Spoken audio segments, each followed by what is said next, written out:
বীৰ লাচিত সেনাৰ ধুমুহাৰ সৈতে বহু যুগৰে নাচোন। স্পষ্টকৈ আমি অসমৰ জনগণক কৈ দিছোঁ, কেতিয়াবা আমাক কোনোবা ৰাজনৈতিক দলৰ দালাল, কেতিয়াবা আমুক এটা দলৰ দালাল, এইবিলাক কথা বতৰাই কিছুমান IT চেলৰ মানুহে আমাৰ সংগঠনটোক শেষ কৰিবলৈ চেষ্টা বহুবাৰ কৰিছে। আৰু মই জুবিনদাৰ ভাষাৰে কওঁ, বীৰ লাচিত সেনাৰ ধুমুহাৰ সৈতে বহু যুগৰে নাচোন। এইটো চাবলৈ গ'লে আজি ইয়াণ্ডাবু চুক্তিখন শেষ হ'ল।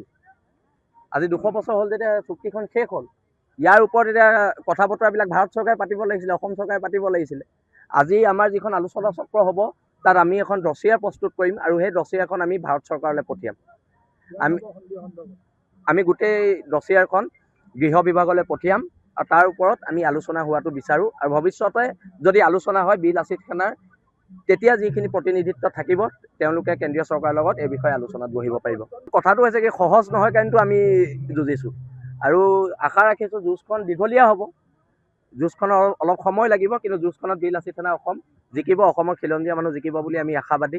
আৰু ইয়াৰ পৰাই প্ৰত্যেক অনা অসমীয়া শ্ৰেণী বাংলাদেশী মূলৰ মানুহখিনিক আমি এটা সকিয়নি দিছোঁ, তোমালোকে অসমত গুণ্ডামী ভণ্ডামী দাদাগিৰি বীৰ লাচিত সেনা অসম থকালৈকে কৰিব নোৱাৰিবা। এতিয়ালৈকে আটাইতকৈ বেছি জেলত যোৱা যদি কোনোবা সংগঠনৰ সৈনিক আছে, সেই সংগঠনটোৰ নাম হৈছে বীৰ লাচিত সেনা অসম। আমাক কোনোবাই কাৰোবাৰ দালাল কয়, কিবা কয়, কৈ থাকক, কিন্তু আমি দায়বদ্ধ খিলঞ্জীয়া জনগণৰ ওচৰত।